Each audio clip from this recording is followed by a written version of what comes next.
അയോധ്യ രാമക്ഷേത്ര പ്രാണപ്രതിഷ്ഠയുടെ ഭാഗമായി സമ്പർക്കം നടത്തി രാമഭക്തർ. ശ്രീരാമ തീർത്ഥക്ഷേത്ര ട്രസ്റ്റ് മഹാനഗർ സമിതിയുടെ നേതൃത്വത്തിലാണ് സമ്പർക്കം. ജനുവരി 15 വരെയാണ് സംസ്ഥാനത്ത് സമ്പർക്കം നടക്കുക.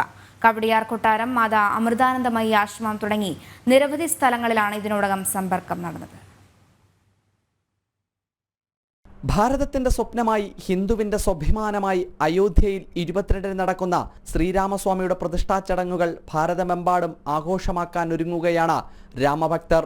ഇതിന്റെ ഭാഗമായി ജനുവരി 1 മുതൽ 15 വരെ സംസ്ഥാനത്ത് സമ്പർക്കം നടക്കുകയാണ്.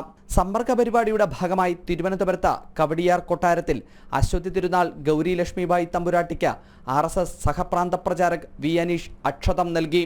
ഭഗവാൻ നിശ്ചയിക്കും ഓരോ സമയത്ത് എങ്ങനെ ഏത് രീതിയിൽ നടക്കണം എന്നുള്ളത് നമ്മൾക്ക് വരും ഉപാധികൾ മാത്രമാണ്.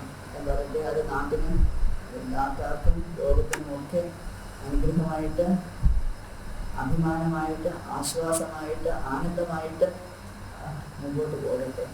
ഭഗവാൻ തന്നെ രക്ഷിക്കട്ടെ.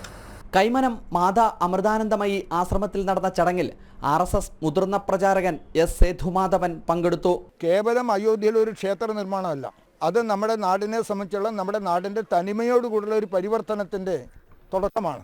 ആ നിലയ്ക്ക് ഭാരതത്തിൽ മാത്രമല്ല ലോകമെമ്പാടുമുള്ള സനാതനധർമ്മ വിശ്വാസത്തിലുള്ള ആൾക്കാർക്ക് അതനുസരിച്ചുള്ളൊരു രാഷ്ട്ര ജീവിതം സൃഷ്ടിക്കപ്പെടുന്ന ഒരു പരിവർത്തനത്തിൻ്റെ ഒരു സന്ദർഭം ആരംഭിച്ചിരിക്കുന്നു എന്നുള്ളതാണ്. ഹിന്ദു എന്ന് പറയുന്ന ഒരു വലിയ സാംസ്കാരിക തനിമ ഇത്രയും കാലം വനവാസത്തിലായിരുന്നു. വാസ്തവത്തിൽ അതിപ്പോൾ തിരിച്ച് നമ്മുടെ സ്വദേശത്തേക്ക് വന്നിരിക്കുകയാണ്. അതിനും ഭാരതത്തിന് ലോകത്തിന് വഴികാട്ടിയായി തീരാൻ സാധിക്കും എന്നുള്ളതിൻ്റെ ഒരു തെളിവ് കൂടിയാണിത്. ഒരു നല്ല നിമിത്തം കൂടിയാണ് ഈ അയോധ്യയിലെ രാമക്ഷേത്രം. തിരുവനന്തപുരം മഹാനഗർ സംഘചാലക് M. മുരളി, വിഭാഗ് സമ്പർക്ക പ്രമുഖ് ദേവിദാസ്, ജില്ലാ സമ്പർക്ക പ്രമുഖ് C. സജിത് കുമാർ, വിശ്വ ഹിന്ദു പരിഷത്ത് ജില്ലാ പ്രസിഡന്റ് ബാബുക്കുട്ടൻ തുടങ്ങിയവർ ചടങ്ങുകളിൽ സന്നിഹിതരായിരുന്നു. ജനം, തിരുവനന്തപുരം.